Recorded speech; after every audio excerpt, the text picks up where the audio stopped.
Alright, baik, selesai, settle. Kat mana saya tadi? Okay, so sekarang ni saya nak tunjukkan. Okay, sorry. Banyak sangat benda saya ada kat depan saya ni. Okay, bismillahirrahmanirrahim. Kita mulakan kembali. Assalamualaikum warahmatullahi wabarakatuh dan selamat sejahtera semua. Ini adalah kelas BTD 2142 Mechanical Measurement and Instrumentation yang akan disampaikan oleh saya sendiri. So untuk sesi makmal ni, seperti yang kita tahu, as what we have known from the previous class, that you have to do laboratory. We have 4 laboratory lab sheet, and then 1 project that you have to complete during your the whole semester, and you have to submit the lab after semester break, and then at the final week you have to submit your final project. Okay, untuk itu sebelum kita mulakan dengan makmal sebenarnya, saya dah bagi instruction how to download, and then hopefully that you are actually you already download the software. And then the other thing is you have to know how to open the software, and then I have instruct you how to open the software, and I also give you a link to my YouTube channel on how to use or utilize the Zlab. But there's one other thing that you have to know before you proceed with your applications with the Zlab software. Awak kena tahu sedikit sebanyak berkenaan dengan teori berkenaan dengan data acquisition, dan juga betul how to use a virtual instrumentation lah. Bukan Zlab saja, banyak lagi benda-benda lain yang melibatkan virtual instrumentation. Okay, kita proceed lah. So mana saya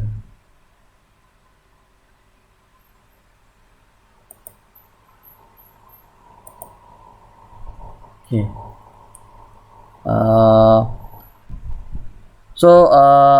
Untuk nota ni, apa yang akan saya sampaikan sebenarnya dalam nota ni ialah kita akan tengok beberapa perkara. Pertama,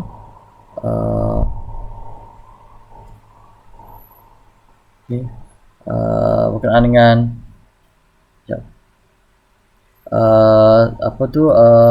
signal, how to transform signal daripada physical quantity kepada electrical signal, which is you all dah buat benda ni dalam sesi yang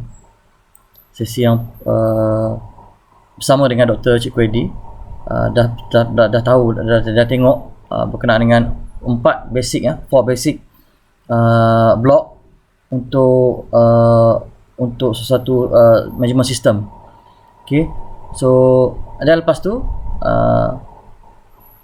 lepas kita tahu berkenaan dengan setiap blok tu, dan kita akan tengok secara detail apa benda akan berlaku, apa benda yang berlaku di dalam laluan daripada blok kepada blok itu. Blok. So, harap you all dapat refer balik nota tu lah. Okay, cuma kat sini kita lebih pada praktikal dan agak ada sikit melibatkan analisis lah, iaitu signal processing. Okay, kita tahu dalam sesi sebelum ni dengan Dr. Cikgu Adi, ada banyak sensor yang kita akan gunakan, yang kita biasa bermain dengan mechanical measurement ni.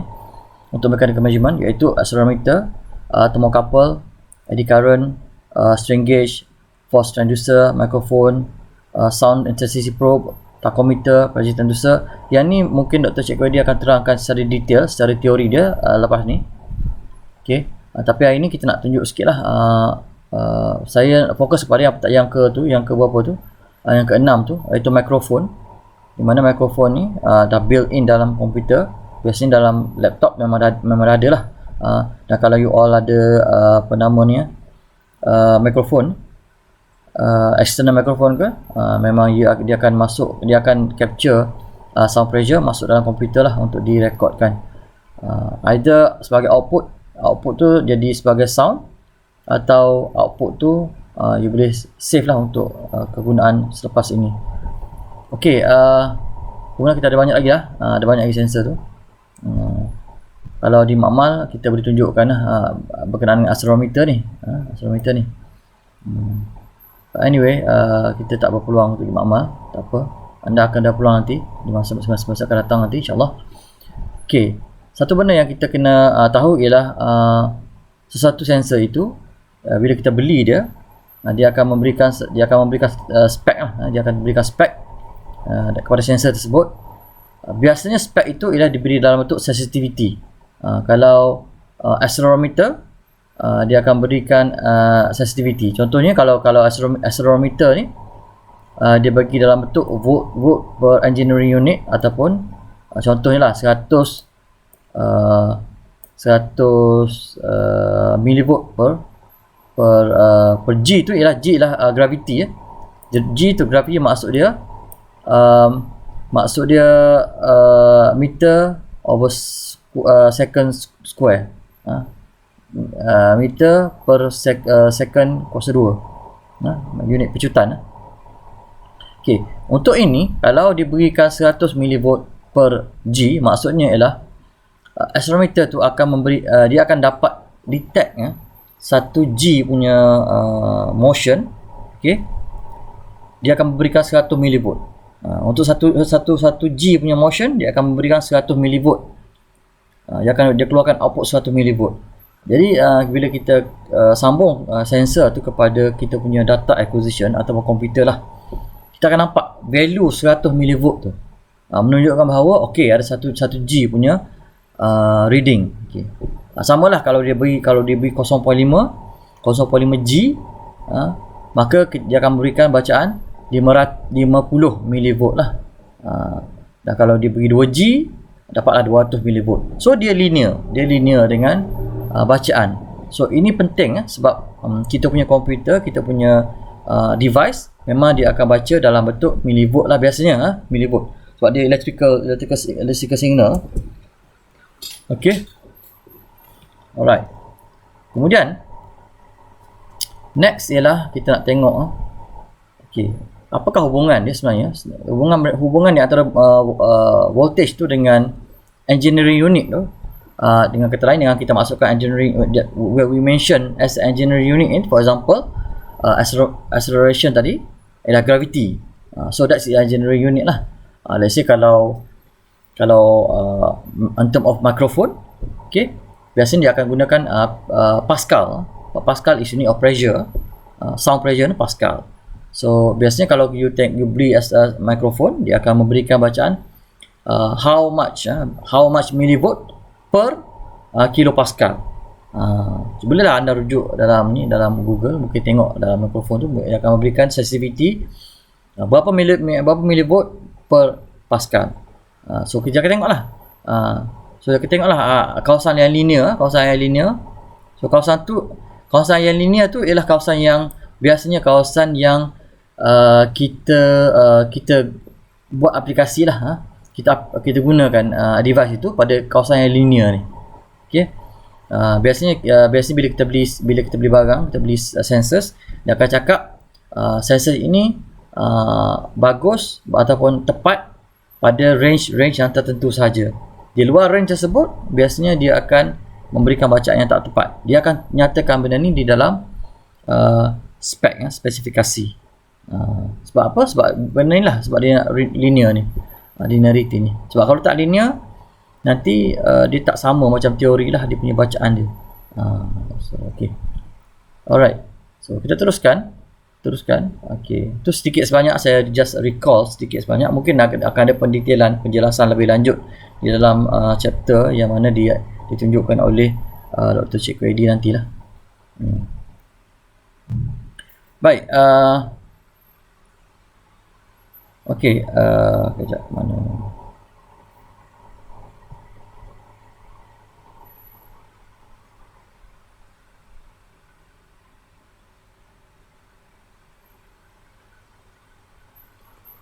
Okey, sekarang kita akan tengok sini.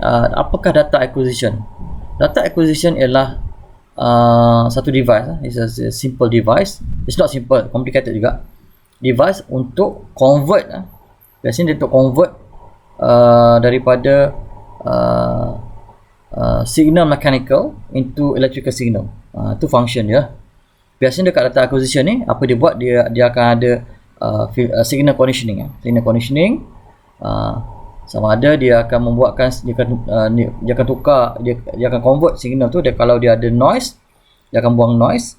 Kalau ada kalau signal tu terlampau kecil, dia akan amplify signal itu. Ataupun dia, kalau yang paling penting, signal yang analog dia akan convert kepada signal digital. Itu adalah yang ada pada DAQ, data acquisition. Saya dah tunjuk sebelum ni kan, kalau boleh refer saya punya nota sebelum ni, DAQ, data acquisition yang kita akan pakai, iaitu natural instrument. Itu kalau dia makmal lah. Tapi nak buat macam mana, kita kat sini kita tak pakai data acquisition tersebut. Tapi saya akan gunakan data acquisition tu untuk demo setiap kali kita akan tunjukkan dalam kelas lah. Tapi hari ni saya tak ada. Tak apa, nanti saya akan tunjukkan lah. Okey, okay, ini ialah basic blok yang mana Dr. Cikgu Edi mungkin tunjuk. Kalau tak, saya ni lah, saya akan pecah-pecah, saya akan tunjuk kemudian dalam slide saya ni. Okay, kalau perhatikan, transducer part, sensor element, kita tak sentuh lah, kita tak sentuh secara detail. Nanti Dr. Cikgu dia akan cerita detail lah pasal sensor element ni, teori-teori dia, apa-apa yang berkaitan dengan sensor tu, apa equation yang digunakan untuk sensor, dia akan bincangkan di situ. Tapi saya akan bincangkan kat sini signal conditioning element ni, di mana di sinilah DAQ kita, DAQ kita, di mana dia akan ada, saya highlight sikit, conditioner and amplifier. Sorry, terbanyak pula. Conditioner and amplifier. Okay, draw sikit. Okay, ni. Lepas tu kita ada anti-aliasing, memang built in di dalam DAQ. Kebiasaannya memang ada anti-aliasing dalam DAQ tersebut. Dan kita tengok sample and hold, macam mana DAQ tersebut, dia akan sample data, dia akan kumpul data itu, dan dia akan hold, dan dia akan lepaskan dekat kita punya komputer. Okay. Dan juga inilah dia tadi sebut tadi, analog to digital converter. Ini akan buat lah. All these things kita akan bincangkan dalam slide ini. Okay. Lebih kurang dalam, insyaAllah saya akan ambil masa lebih kurang dalam setengah jam ataupun sejam lah untuk saya terangkan benda untuk hari ini. Okay. Anda kena faham juga, sebab benda ni memang akan masuk lah dalam apa nama, exam lah, exam nanti dah. Okey, baik, kita teruskan. Okey, alright. Okey, ni adalah repetition saja. Okey, saya teruskan lagi. Okey, kita masuk yang pertama, iaitu signal, conditioner and amplifier. What's happening in the DAQ?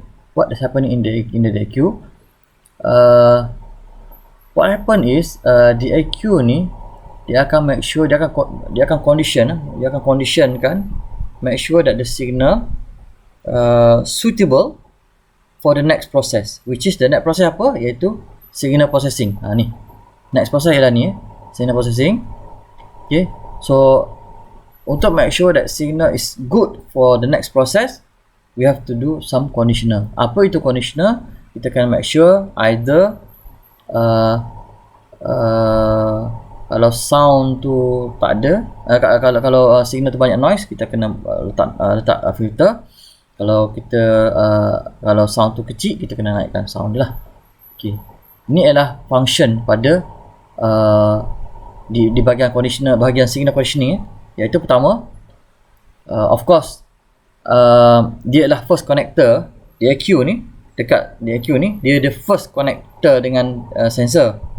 So sensor ni connected dengan DAQ. So kadang-kadang ada sensor ataupun ada transducer yang memerlukan power, dan power tu datang daripada DAQ. DAQ ni akan supply power dekat kita punya transducer ataupun sensor itu. Kemudian tadilah kita maknanya dia akan make sure that signal tu di condition kan ataupun diperhalusi, diperbaiki supaya dia masuk dekat sistem dalam stage seterusnya dengan keadaan yang baik lah.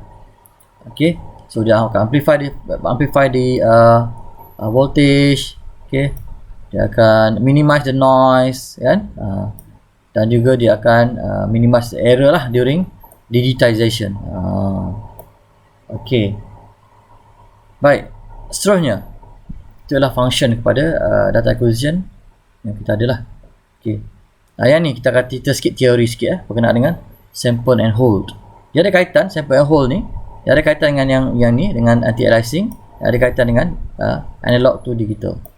Basically dia sebenarnya adalah satu circuit lah. Di dalam DAQ tu dia ada circuit khas yang mana dia akan store analog voltage tu pada short period of time. Kenapa dia kena store? Sebab dia akan ada proses-proses selepas tu. Dia kena store dulu data tu untuk dia buat proses. Benda ni berlaku dengan pantas sebenarnya. Dengan pantas dia akan store, dia ada proses, lepas tu dia akan release signal. Apakah proses-proses tersebut? Okay, inilah dia. Dan kita nak sample.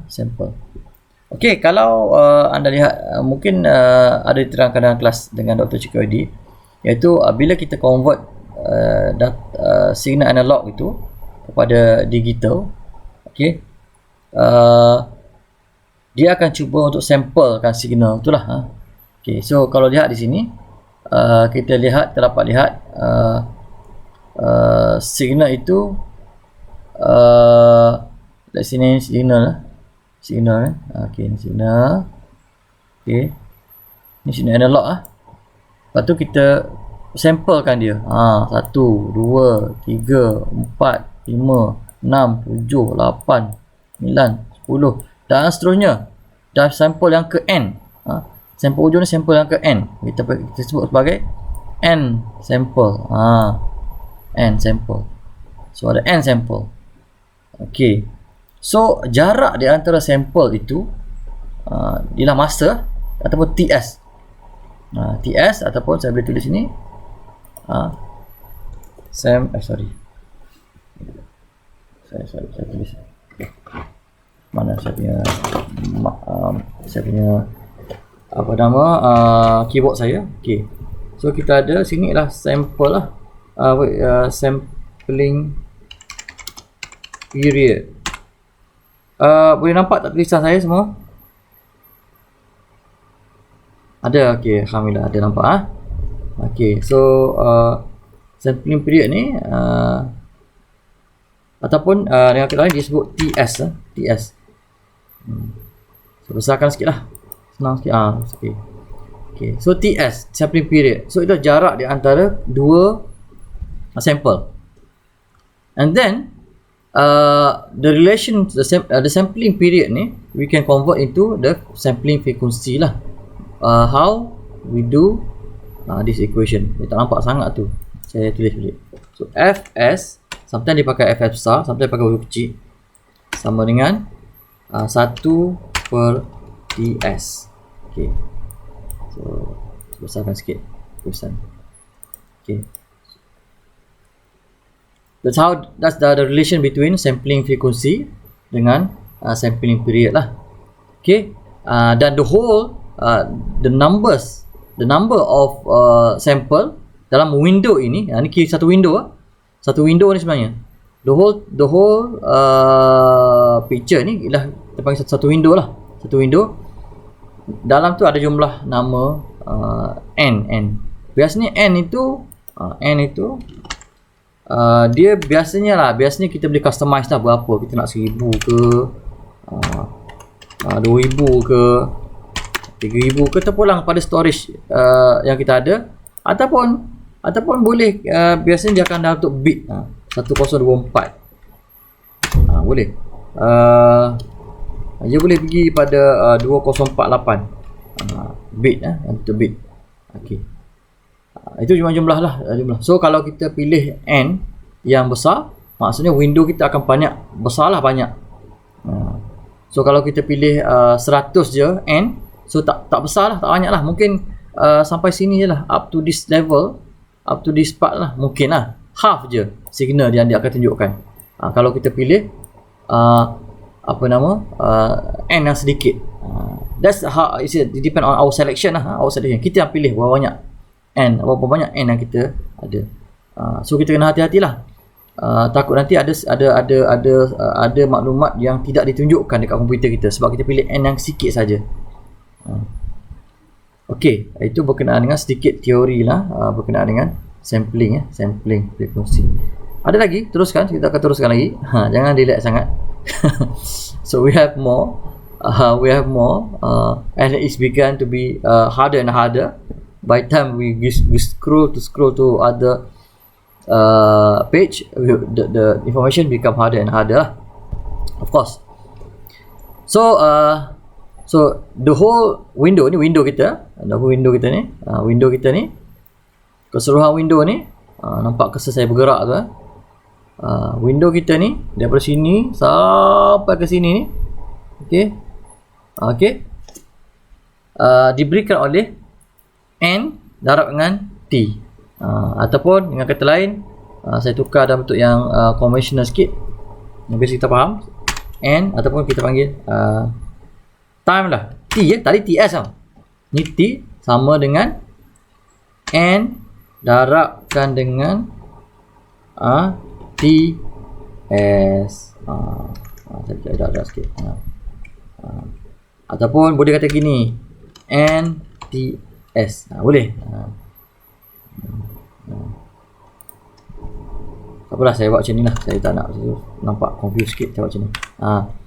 N darab ts. Ts apa tadi? T ialah sampling period, n ialah bilangan blok nombor sampel yang kita pilih.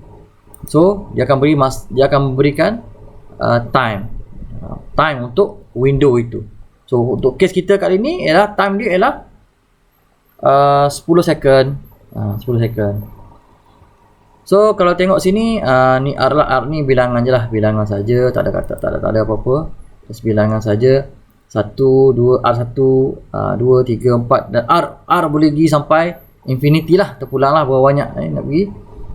So kalau case ni, okay, untuk R yang nombor kosong, R yang kosong ni, atau bilangan data yang kosong, memang kosong lah amplitude dia. Okay. Untuk yang nombor 1, dia 5.9 kat sini. Ni kat sini, ni 5.9 ni. 5.9. Lepas tu nombor 2, dia lebih kurang dalam 9.5. Ni 9.5. Yang nombor 3 pun sama, 9.5, lebih kurang je. Seterusnya 5.9, ni kosong. So untuk pengetahuan semua, komputer tak nampak line ni. Dia tak nampak line ni, nampak smooth line ni kan. Kita je nampak dalam mungkin kita buat multimeter, letak multimeter, letak kita akan nampak line ni smooth macam tu. Tapi komputer dia nampak dot ni, nampak dot ni saja.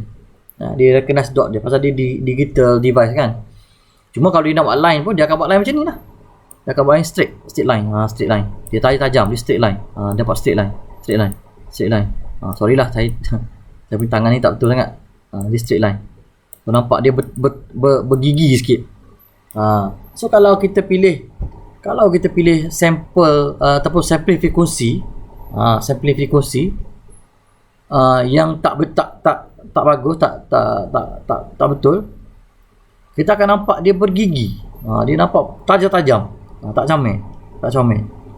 Tapi kalau kita pilih lagi banyak pula, nanti banyak sangat data. So banyak pula data yang kita nak store. Kena ingat, satu sampel satu bit lah. Satu bit. So banyak sampel banyak bit lah. So dia akan memberikan masalah dekat storage kita nanti. So kita kena dekat sini lah kita kena optimize. Tu kita kena belajar benda ni. Kalau tak belajar benda ni, if we miss this part, and then we got trouble lah during our data collection nanti. Baik. Alright. So next, seterusnya. So imagine that we have a random signal like this. Random. Tadi kan signal cantik je kan, smooth. Lepas tu dia berulang-ulang kan. Dia periodic. Ini periodic juga, tapi dia lebih pada macam random lah kan. Lepas tu kita kan tadi saya sebut kita kena properly pilih sampel. Kalau kita under sample, tak pilih sampling rate yang tepat, apa yang berlaku, dia tak, bila dia, sebab jarak di antara sampel ni sama, konsisten, jarak antara sampel ni sini dengan sini dia konsisten, dia sama je, dia sorry sorry lah, saya punya line saya ni ada teruk betul lah. Aduh, tak apalah, imagine lah garisan lurus kan. So dia punya ni lah T. Tulisan saya pula buruk. Tak apa, kita pakai tulisan komputer. Kita pakai tulisan komputer. Okay, so ni TS.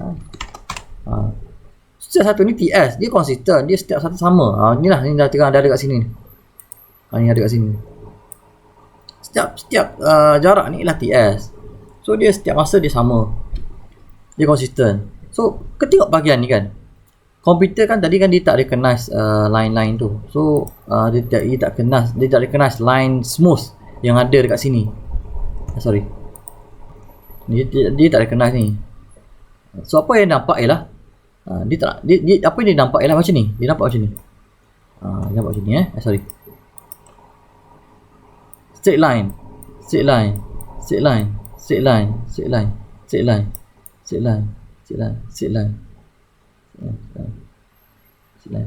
So pada pandangan komputer, dia nampak tajam macam tu. Jadi bila kita tengok dalam komputer, kita akan nampak benda tu macam tu lah.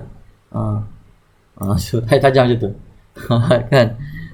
Dia sedikit tidak memberikan bacaan. Kat sini okey, ni nampak je dia ada melompat, dia ada curve kan, nampak je curve tu, cuma dia tak fully represent lah. Macam contoh kat sini kan, ni kita akan ada error lah kat sini kan. Sepatutnya dia tinggi lagi amplitude ni, yang asal kan, asal dia amplitude tinggi lagi ni, tapi komputer just recognize amplitude dia kat sini. This one as an amplitude, it being recognized by the computer. So we have error over here. Error ni, ini yang kita nak elakkan dengan cara kita pilih appropriate sampling rate yang tepat, supaya kita tidak ada error kat situ lah. Macam kat sini sama. Saya buang. Ni pun sama. If you look at here, this is actually the actual amplitude, actual maximum amplitude. The problem is computer only recognize up to here. Nampak? Dia ada error kat situ. So okay, just a simple example, another example lah. Sama kat bawah ni pun sama. Ni nampak? Apa sama? Ni pun sama, nampak? Dia ada potential of errors lah. Ni pun sama, potential of errors. Alright. Okay, teruskan. So ini yang saya terangkan tadi lah. Equation saya terangkan tadi. Ni lah. Okay, saya terangkan tadi, sama je. Cuma mungkin saya gunakan equation saya tadi, saya nak beri konsisten. TS sama dengan T. T masa the whole window tu, masa untuk keseluruhan window tu, bahagikan dengan N. Okay, sama je tadi dengan equation ni. Yang ni saya ulang balik ni sama je, saya pusing-pusing je. Ni equation ni kan, saya pusing-pusing je. Okay, so dia jadi macam ni lah. Alright. Okay, apa lagi? Okay, seterusnya ialah ini kalau contoh lah. Okay, saya takut lepas. Okay, so kalau kita pilih sampling rate ataupun sample 1000 sampel per second. Okay, kita pilih FS sampling ni, kita boleh set. Yang ni sebenarnya sampling rate ni untuk muatan semua kita yang pilih tau. Kita yang pilih. Kalau FS ialah 1000 sampel, maksudnya TS sama dengan berapa? 1 bagikan dengan FS kan, sama dengan 1 bagi 1000.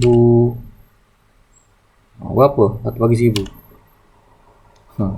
Boleh kira dengan saya. Kalau tak nak kira, saya buat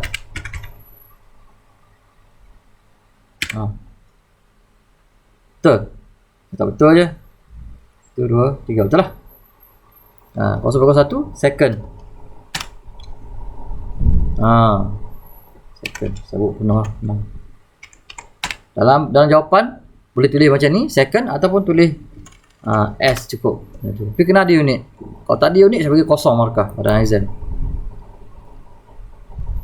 Okay, So TS ialah 0.01 saat. So jarak di antara kedua ni, di antara dua sampel ni 0.01 0.01 jarak dia, jarak di antara ni, di antara dua sampel ni. Okey. Okey, macam tu lah. Kemudian kalau kita pilih N 2000, kalau kita pilih N 2000, so jadi kita punya timing kita akan ada berapa? So kalau kita pilih timing, kita pilih sampel tu 2000, so maksudnya kita akan dapat view T sama dengan, ingat tadi kita setting tadi N darabkan dengan TS. Jadi N kita 2000 darabkan dengan TS tadi 0.001 second. N tu unit apa? Tak ada unit. Jangan kata-kata ada unit pula. Memang tak ada unit 2000 tu. Memang dia bilangan saja. So dengan kata lain dia akan jadi, so T akan jadi sama dengan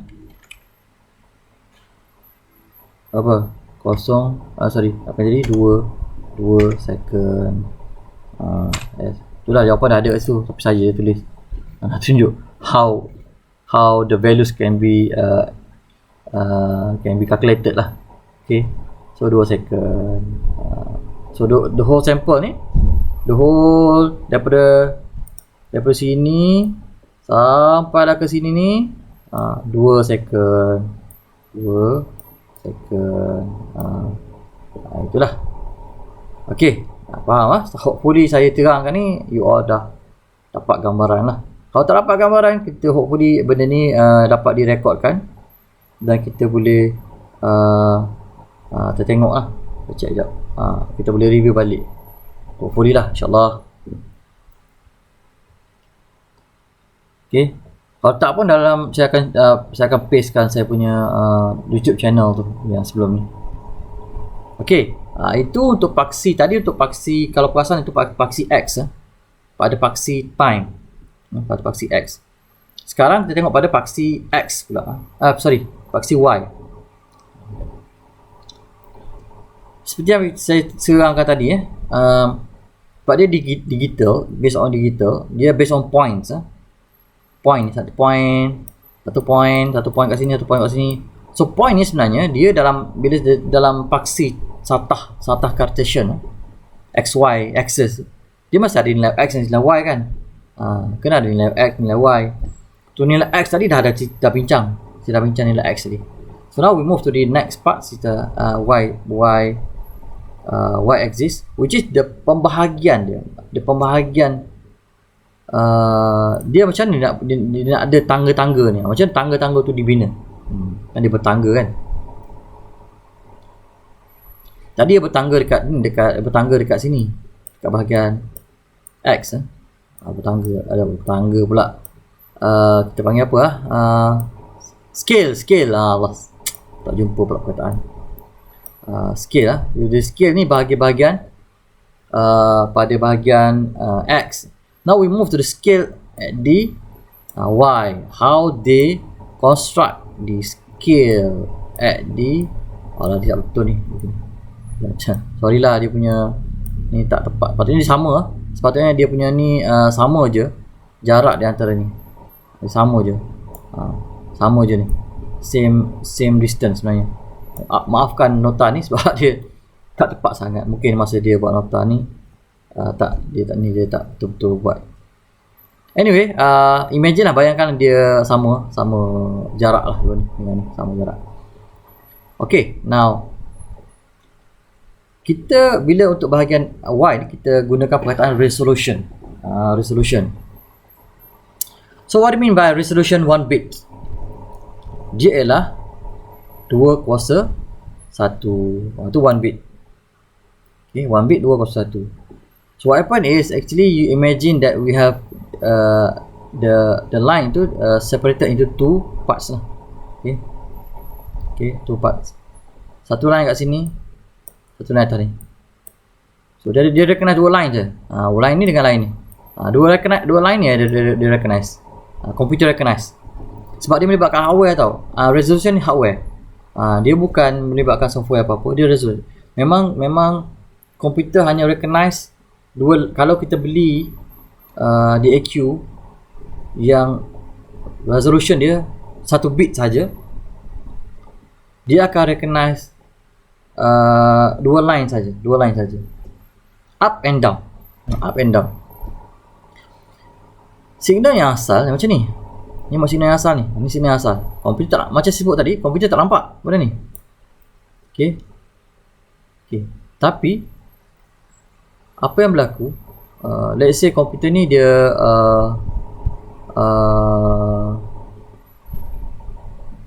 okay, sorry, apa saya nak cakap ni ya. Sorry, saya padamkan dulu. Okay. So komputer tak nampak line ni. Dia nampak apa yang menyentuh garisan. Garisan ni. Inilah garisan sampling period. Sampling period ni, garisan sampling period ni kita dapat daripada mana? Bila kita set bila kita set frekuensi, sampling frekuensi, kita set sampling frekuensi, of course terus dia akan bina garisan untuk sampling, untuk TS ataupun sampling period. Sampling period. Dia akan bina garisan sampling period. Nampak sampling period ni memang detail betul. Memang banyaklah besar. Tapi dia tak boleh nak, point tu tak boleh nak berada pada garisan. Dia boleh berada pada garisan sampling ni. Contohnya kan ni, contohnya pada yang pertama ni, tengok sampel dia. Okey, dia boleh duduk kat sini, dia kat kosong okey. Tapi sebabkan dekat kawasan ni, bahagian resolution ni tak ada garisan tu, tak ada line ni. Dia ada line kat sini je, dengan sini. So dia tak recognize point ni. Dia tak recognize point ni. Dia akan recognize point tu kat sini. Sebab apa? Sebab inilah intersect between line resolution ni dengan line sampling period ni. So dia akan muncul dot kat sini. Lepas tu kalau ni signal ni pass through kat sini pula.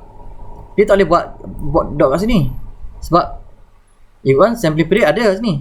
Garisan sampling period ada kat sini. Tetapi the problem is the line for resolution tidak muncul kat sini. Dia dekat sini. So dia akan letakkan kat sini dot dia. There's no way that dot can be hit start here. So dengan kata lain, if we move through the whole line here, so the dots will be occurring at this position. Dia akan buka kat sini. Semua kat sini. When the line move to this part, dia jump this part, dia akan muncul kat sini pula. Dekat garisan yang intersect between garisan TS ni dengan garisan resolution. Kat sini. Samalah, sampailah sehinggalah ke hujung sini. So itu yang dilihat oleh komputer. So dengan kata lain, bila komputer nak plot, dia akan plot macam ni lah. Tak. Faham tak? Hopefully saya punya penerangan ni boleh faham. I use a very simple language, simple layman term untuk menerangkan berkenaan resolution, effect of resolution to the signal compared to the original signal yang masuk.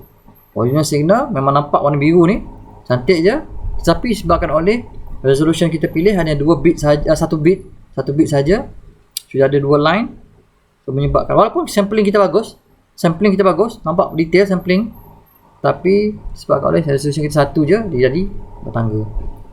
Tapi saya nak maklumkan signal ni okey, sebab dia satu cycle ni, one cycle. Dan komputer boleh recognize one cycle juga. Okay, sub 1 2 tu still lagi dia akan dapat satu cycle. So by right tak ada masalah. Okay, cuma ialah error kat sini. Dia akan ada banyak error ni. Ni error ni. Ni error ni. Ni kita panggil digitalization error lah. Kita tak nak ada error macam ni lah. Besar sangat error dia. Okay, now we move to the next one. 2 bit. Macam mana 2 bit pula? So 2 bit ialah 2 kuasa 2. So ada 4 line yang dibentukkan pada komputer itu untuk recognize sampling points tu. To recognize the position of sampling points. So kalau lihat kat sini kan, nampak untuk garisan sini, untuk ada line ni bawah ni, ni apa ni, okey, dia dapat kat sini lah, sini kan, sini nampak. Dia akan sampling points itu will occur ataupun will be displayed at the closest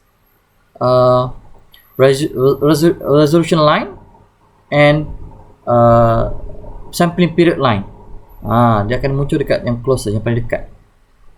So nampak dia a little bit comel. Dia tak ada lagi error tu, error part ni dah makin kurang. Okay, tapi still ada error. See, you have a less error. Okay, less error. Okay, compared to this one lah, ni besar lah kan error dia kan. So this is 2 bits, and then kita tengok pula next bit 3 bit. Nampak dia dah semakin smooth dah. Kalau 3 bit ni 203, so ada 8 line di bahagian y-axis tu.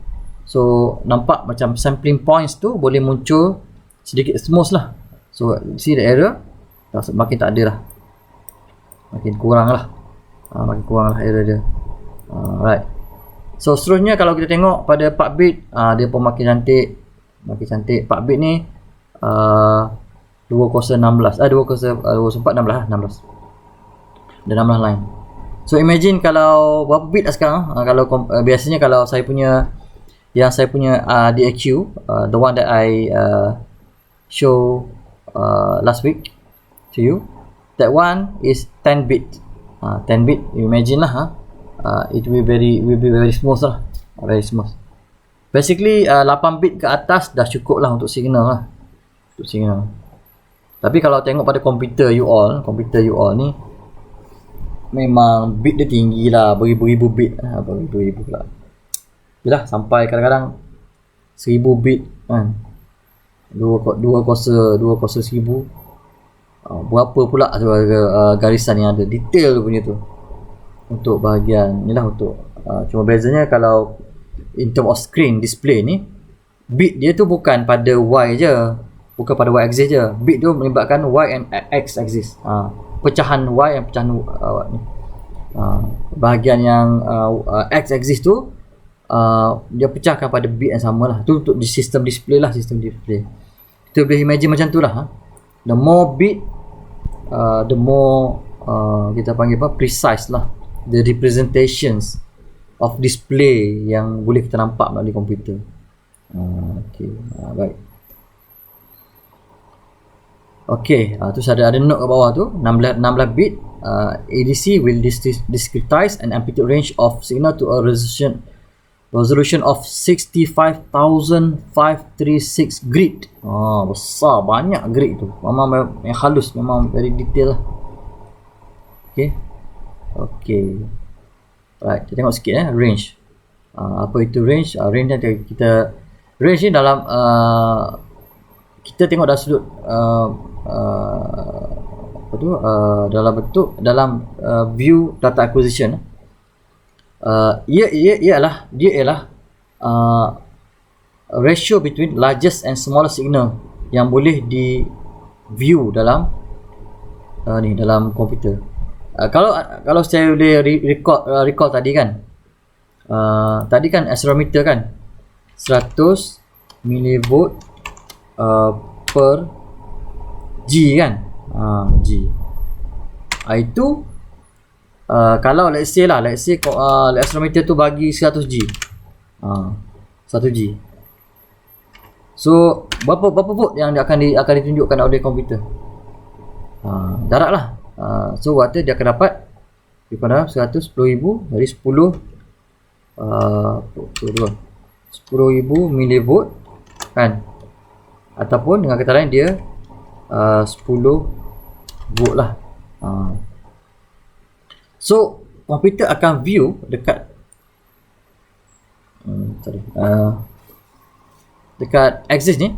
Biasanya volt ni axis ni lah, axis, sorry, mana komputer macam punya pen. Ni axis untuk V lah, voltage.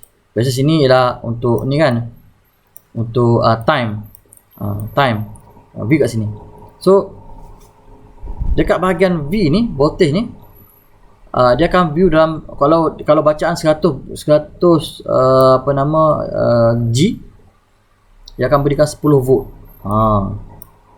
Dan untuk pada kes dynamic range ni, okey, setengah komputer, setengah dari DAQ hanya mampu untuk lepaskan signal pada certain range saja. Anda boleh lihatlah. Saya rasa saya punya DAQ saya, dia punya range dia ialah tak salah saya plus 10 volt to minus 10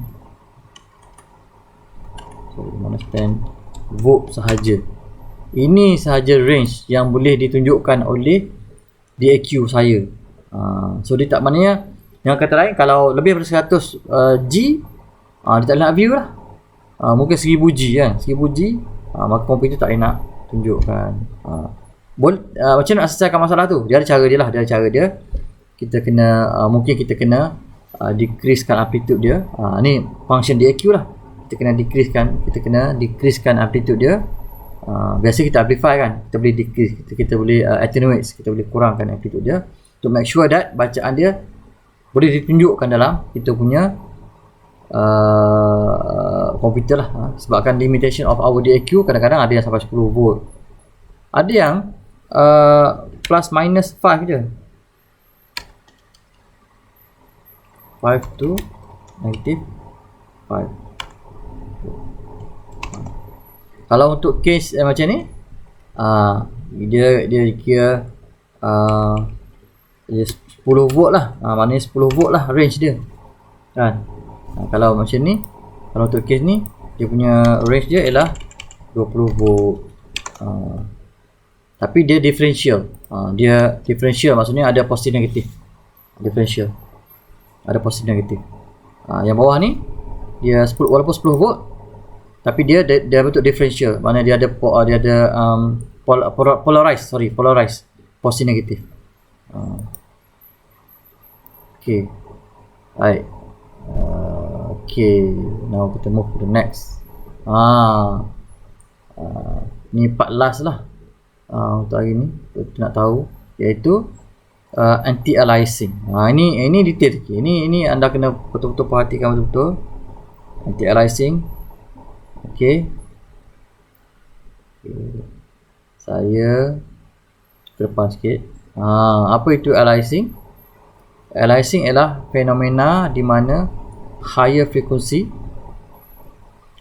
komponen dia shifted into lower frequency. Okay, which is frekuensi yang masuk, signal yang masuk, dia masuk dengan high frequency, tetapi komputer kita tunjukkan low frequency. Dia masukkan dengan high frequency, tapi dia tunjukkan dengan low frequency. Jadi masalah lah. Kita kalau boleh, apa yang masuk itu dia yang akan keluar. Signal high frequency masuk, maka high frequency lah yang akan keluar sebagai output kita dan kita nampak dalam komputer kita. Tapi dia tak, sebabkan oleh aliasing, maka dia akan ada kemungkinan berlaku low frequency akan muncul. Jadi kat sini error ini kita tak nak, kita nak buang. That's why dia akan ada anti-aliasing lah, untuk mengelakkan error ni. Dia akan berlaku jika ada proses penukaran di antara analog to data atau digital. Kalau kita convert dia analog to digital, memang akan ada masalah aliasing, sebab dia sampling proses tu. Okey, teruskan. Kenapa berlaku aliasing? Sebabkan oleh tak cukup sampel. Okey, perhatikan betul-betul kan. Semua kena tengok betul-betul. Ada lagi ke semua ni? Tak best lah kelas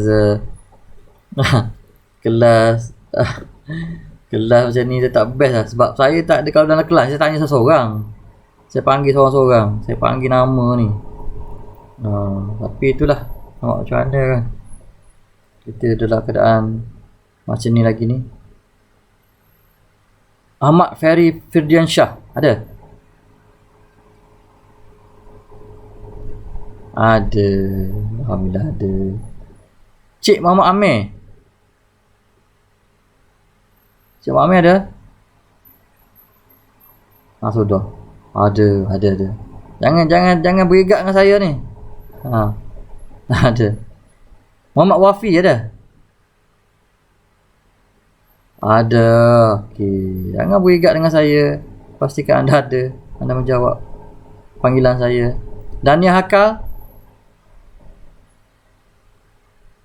Okey, ada. Okey, saja nak tengok nak pastikan ada. Seorang lagi kita tengok siapa yang kena. Muhammad Firdaus. Ada, alhamdulillah. Ada. Ni pakai komputer ke pakai laptop, pakai phone ni? Asyik, saja dah.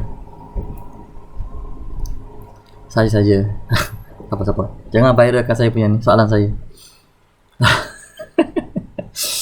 Okey, kita kembali kepada tadi ada pesanan penaja. So kita kembali kepada ni, pada yang kita punya nota kita. Okey, perhatikan betul-betul ni. Ini biasa orang susah nak faham. Perhatikan kita ini, yang biru ni adalah signal yang asal, original signal. This is original signal. Again saya katakan, komputer dia tak nampak benda tu. Dia hanya nampak points yang kita declare. So kalau dalam kes ni frekuensi yang masuk ialah 2 Hz. Macam mana kita tahu?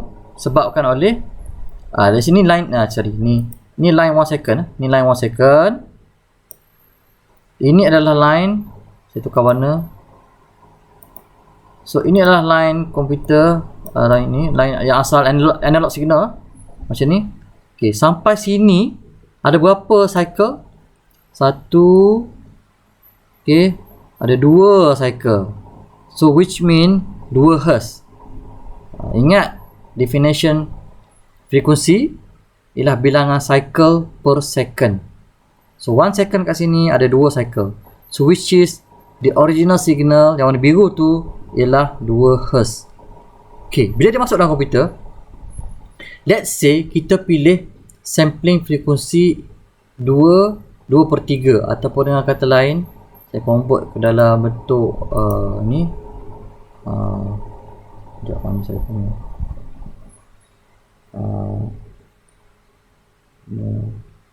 2/3 sama berapa? Ataupun dengan kata lain 2.66667 Hz. Okey. Ataupun dengan kata lain kita boleh kata kalau T dia berapa? TS. Okay, boleh kita analyse lah. Sampling frekuensi 2. Sorry. Sekejap. Yang ni ialah Fs Sorry, apa benda ni? Sangat. Okey. Fs equal to, letak bawah ni, 2.6667 Hz Fs. So TS sama dengan, bagilah berapa? Saya ada calculator. Saya tak pandai congak. 1 bagi 2.66667 lebih kurang dalam 0.375 lah. Agak-agak lah. So ini kita ni kawasan ni ni 0.375 second. So 3 kali dapatlah 1 second lah. Okey. So maknanya garisan atau sample points akan muncul. It will appear on, seperti saya sebut tadi, dia akan muncul on the sampling period line. Ni kat sini, dia akan muncul kat sini. Ni sini Of course satu dekat sini lah, dekat kosong bukan ada lah satu lah. Dekat sini satu. Abaikan resolution. Kita anggap resolution dia bagus. Kita anggap resolution dia memang hebat. Okay, abaikan resolution tu. So, okay, kat sini muncul. So, mana lagi? Sebab dia kata bila disebut sampling frekuensi 23 Hz, maksudnya ada lebih kurang dalam satu ni, ada 3 lah lebih kurang. Ada 3 sampel, 1 2 3. Satu lagi tak habis. Sorry. Maafkan saya. Poin yang pertama ni kita tak kira lah. Dia tak kira. Yang asalan ni tak kira. Sorry. Maafkan saya.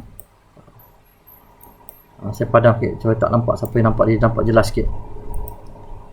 Dia ni dia tak kira. Dia tak kira sebagai original. Dia panggil N ke kosong. Yang kosong dia tak kira. Yang pertama kat sini. So yang pertama 1 2. 2/3 lah sebahagian. Okey. So sebahagian. So dia tak cukup apa nama? Kan dia 2 lah, 2/3 kan. Dia tak cukup 3. So bila kita bila komputer tu recognize this line yang akan muncul dekat kawasan garisan sampling period ni, bila kita plot garisan dia macam ni lah, dia akan dapat garisan macam ni. Macam tu. So ni next dah next sebenarnya lah. Saat sebenarnya. So cuba perhatikan berapa frekuensi untuk ni. Dia not even complete one cycle kan. Ni frekuensi baru, frekuensi yang komputer nampak. It not even can recognize the whole one cycle. Sepatutnya dia dapat 2 cycle ni, tapi dia dapat tak sampai half cycle, lebih, mungkin 1/2, 1/3. Ni dia beritahu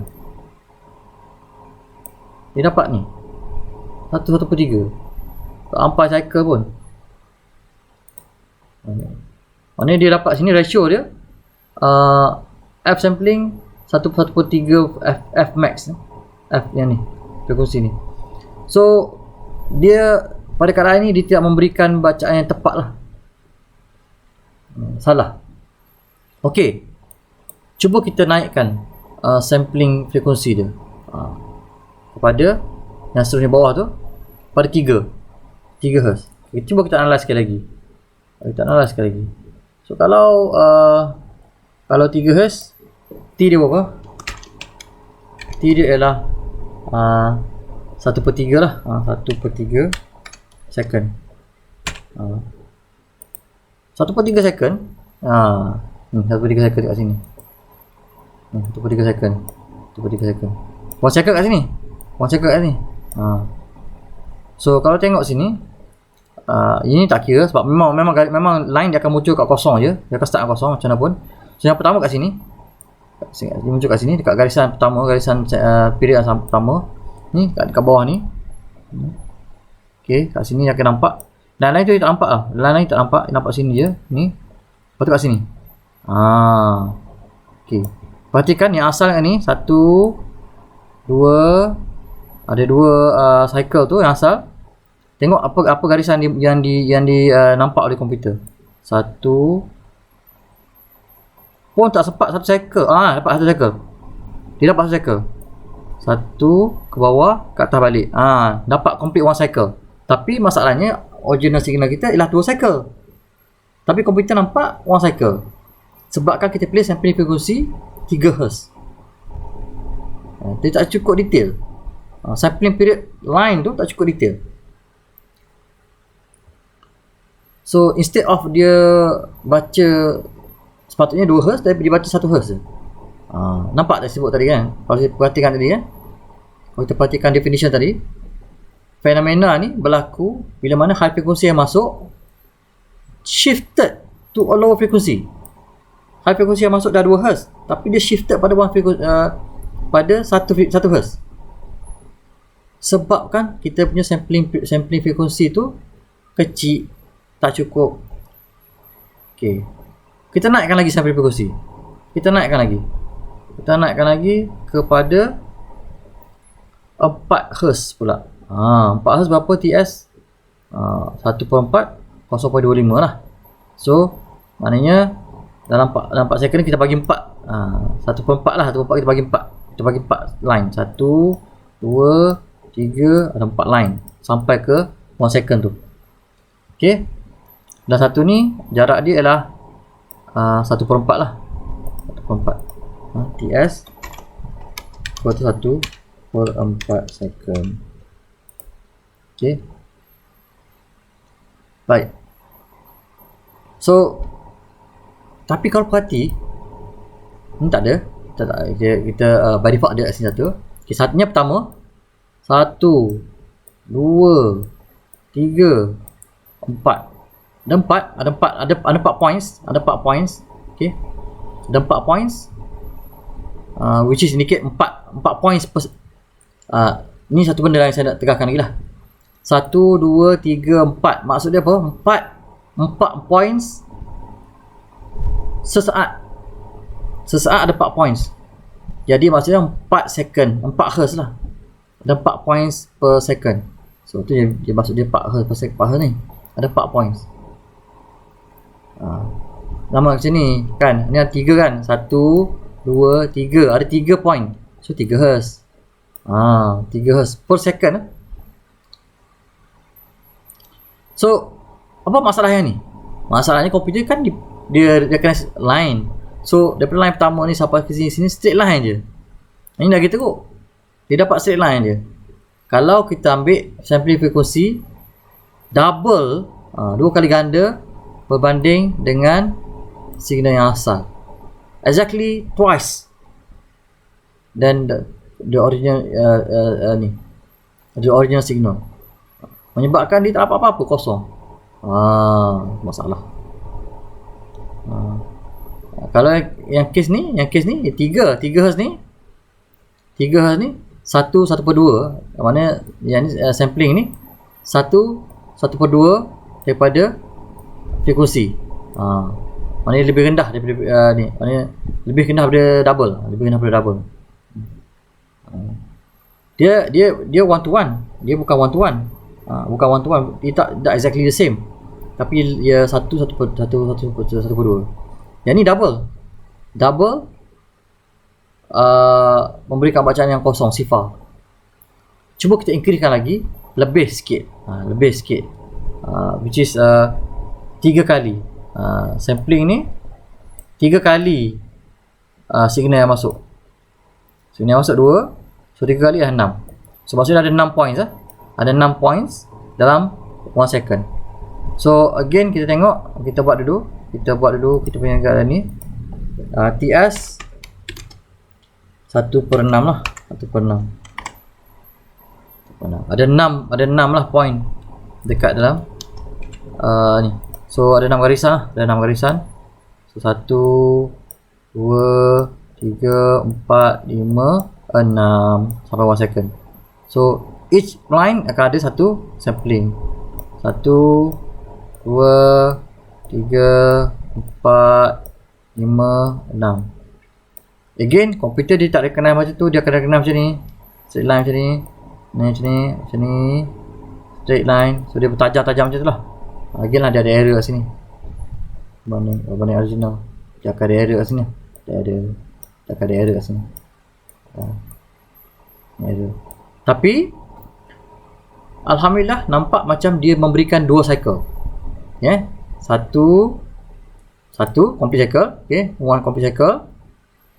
And then second cycle walaupun tajam tapi complete 2 cycle. Dengan kata lain,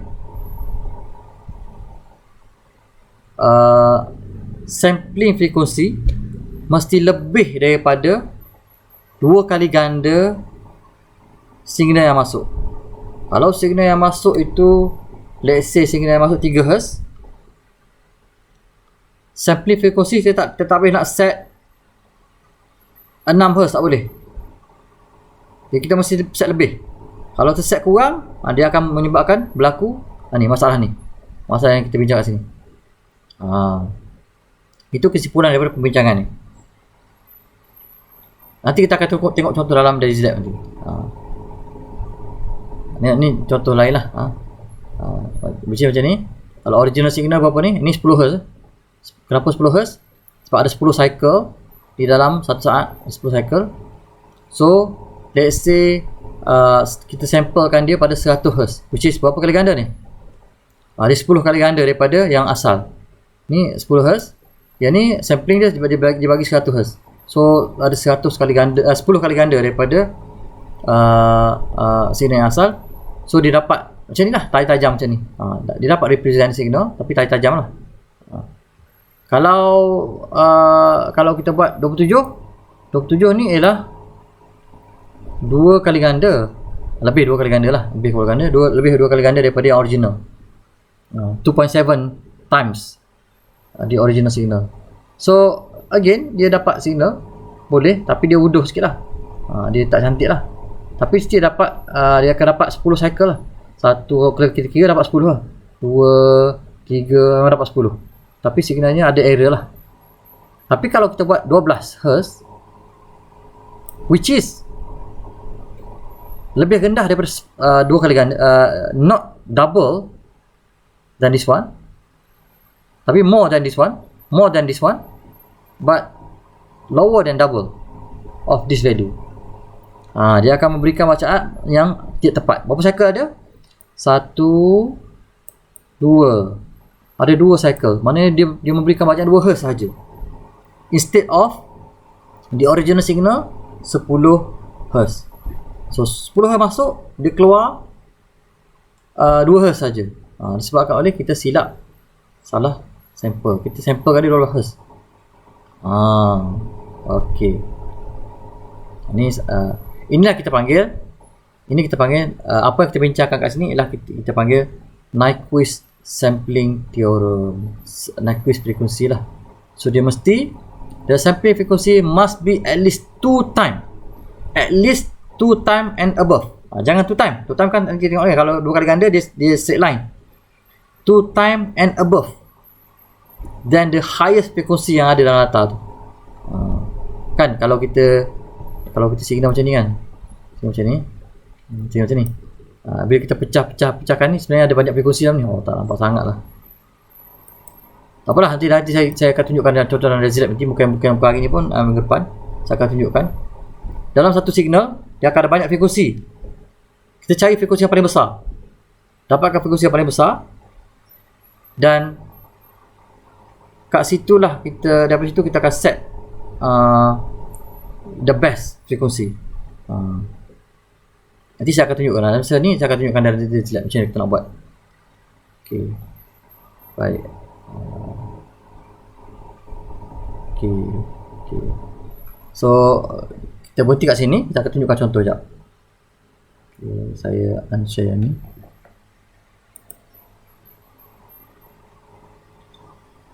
Okey, saya gunakan device lain untuk share. Okey, kita mulakan dengan Dirichlet. Ini saya nak terangkan aliasing tu lah. Okey, Dirichlet. Sebab ni akan ada dalam akan ada dalam lab sheet nanti. Cara-cara nak buat Dirichlet, cara-cara nak buat projek dengan menggunakan pengetahuan berkenaan dengan Dirichlet ataupun sampling. Okey, nak tengok So kita dah buka Dirichlet. Tunggu dia buka sikit. Tak keluar. Okey, dah load dah. Tak load lagi. Okey. Slow sikit loading dia. Dia tak keluar lain. Okey, lambat sikit. Maafkan kekurangan komputer saya. Busy dia ketiga hari ni. Okey, now kita tengok pada kita pakai ni lah sound card. So saya tunjuk ni last week. YT chart untuk display. Okey. Perhatikan saya tak set lagi frekuensi. Okey. Saya tak set lagi frekuensi. So kat mana frekuensi itu sebenarnya? Kat sini. Nampak? measurement setup. Saya klik dia. Nampak tak ada dua ni di atas ni. Ini adalah sampling frekuensi untuk kita punya driver ataupun sound card. Okey. Dia boleh juga dekat sini, saya tutup ni. Dia boleh juga buat kat sini. Go to measurement. Go to time basis. All setting. Nampak? Driver ni memanglah sound card apa? Sound card. Nampak? So sound card ni dia set pada 11,000 sampling rate. Tak apa, ni maksimum yang dia bagi. Kita pilih yang ni dulu. Ingat kalau kita pilih sampling besar sangat, nanti data akan besar sangat. Nanti storage besar. Tak apa, kita maintain ni dulu. Kalau kita nak tengok berapa yang paling optimum. Block size saya biarkan dia automatic. Dia 4,000. 4,096. Ingat block size tu apa? N kan? N. Ni FS. Okey. Saya klik OK. Kita biarkan macam ni. Dan kita nak tengok satu lagi, bukan setakat frekuensi time waveform, kita nak tengok frekuensi. Harap semua boleh follow. So macam mana kita nak tengok frekuensi?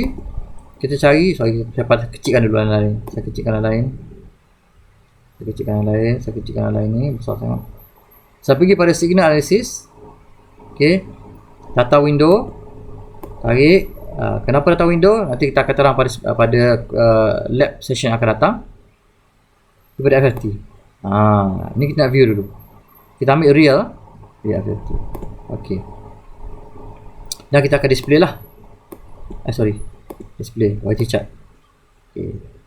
Apa yang berlaku ialah data daripada sound card akan pergi kepada data window. Kita akan windowkan data tu untuk kita proses. Kita akan buat FFT ataupun Fourier analysis. Fourier transform. Bukan analysis, Fourier transform. Kita nak transform signal kepada frekuensi. Okey, kita akan view lah. So biasanya kita akan buat ni signal. Okey. Dan yang ni kita akan buat the frekuensi. Okey. Baik. So kita viewkan signal ni, kita tekan restore all window. Ada dua window macam biasa. Sebenarnya saya terangkan sebelum ni. Susun elok. Pastikan dia ialah yang ni nak buat auto scale boleh, tak pasal buat auto scale lah. Ni kita buat auto scale. Dan kita run. Okey, nampak? Sekarang ni dia capturing saya punya signal, suara saya. Okey. Okey, kalau saya bercakap, berapa maksimum frekuensi yang ada sekarang ni? Kalau perhatikan kat sini, lebih kurang dalam berapa ibu? Tengok pada yang ni, kalau perhatikan saya tepuk lah. Alamak. Dia tak dengar saya punya suara. Tak apalah. Perhatikan kat sini, dia frekuensi yang paling tinggi lebih kurang dalam ni lah, saya anggap lah 1500 lah. Dan itu pun noise lah 1500 lah. So 1500 Hz. Saya stop 1500 Hz signal. 1500 Hz signal ini kita tukar. Ingat kita punya rule tadi berapa sampling teori. Kalau frekuensi maksimum 1500, berapa kita nak buat sampling? Kita kali 2 lah, darab 2. So 1500 darab 2 3000 Hz. Tapi jangan buat 3000 Hz. Kalau buat 3000 Hz nanti dia sama, terlebihkan. Mungkin 4000 lah, 4000. So sampling kat sini kita nak mencapai sampling period, kita buat 4000. Ni kHz. Ni silap ni kita buat Hz. Okey, 4000 lah. 4000 sekurang-kurangnya 4000. Dan ni biasa kita automatically. So inilah sampling rate yang sesuai. Lagi tinggi tak apa, lagi tinggi lagi bagus, tapi cuba kita nak optimize sekarang. Cuma rule saya, kalau Nyquist theorem kata 2 kali atau lebih, saya kata untuk pengalaman saya 10 kali lah senang. 10 times. 10 times you akan dapat bacaan yang cantik. Kalau ikut teorem Nyquist, memang dia okey, dia boleh dapat signal tu. Tapi masalahnya bila kita combat ada error lah, ada error pada ni, ada some error. Tapi kalau kita buat, tak apalah, untuk for the sake of example, kita buat 4000 dan kita run, okey, dia dapat macam lah. So dia akan dapat signal bawah pada lower than 2000 lah. So dia akan dapat, perhatikan access dah makin kurang sikit. So 1500 akan ada kat sini. Tadi ada kat sini kan? Ada dekat sini. Sekarang dia ada dekat sini lah, 1500. So which is dia try to filter yang signal yang atas dia. So satu lagi, sebagai contoh, nanti kita akan sambung minggu depan lagi pasal perbincangan pasal aliasing ni. Ni last lah, sorry, ni last. Saya gunakan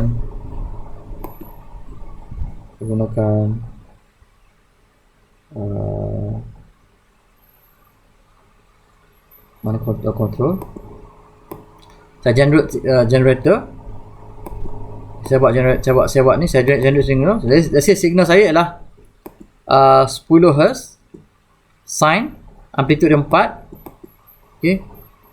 Saya tekan OK.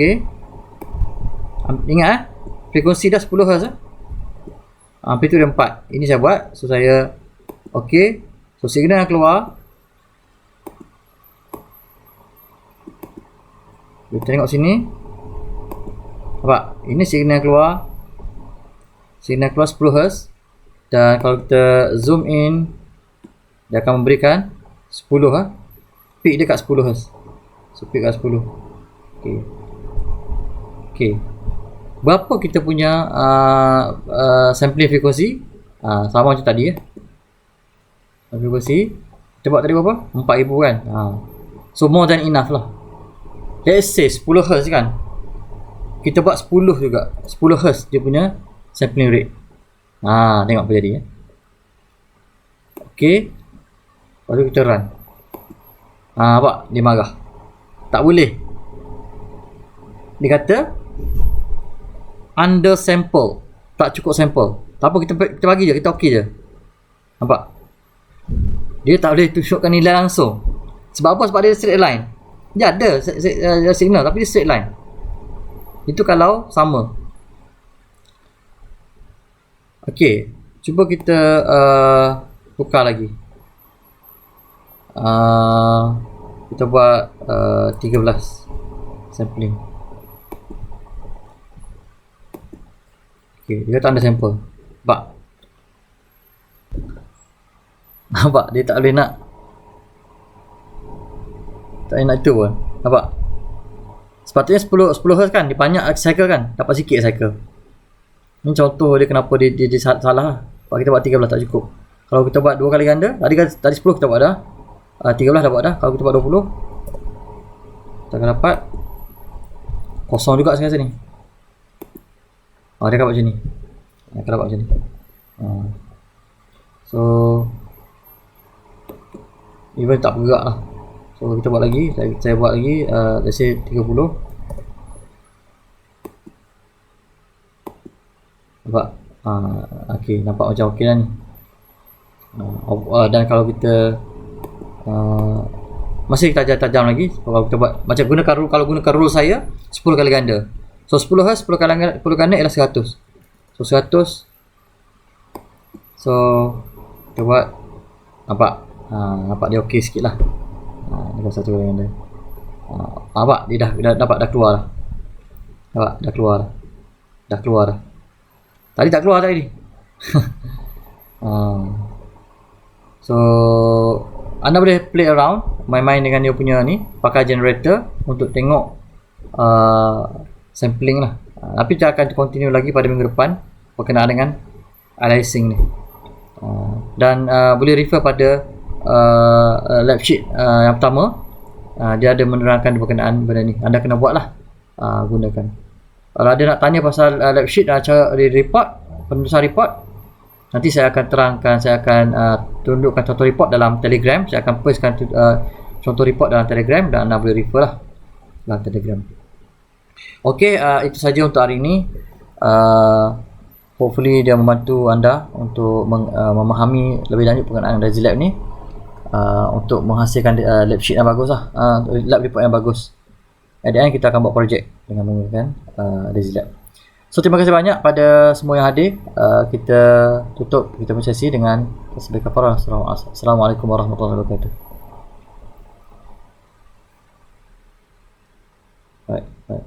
Baik.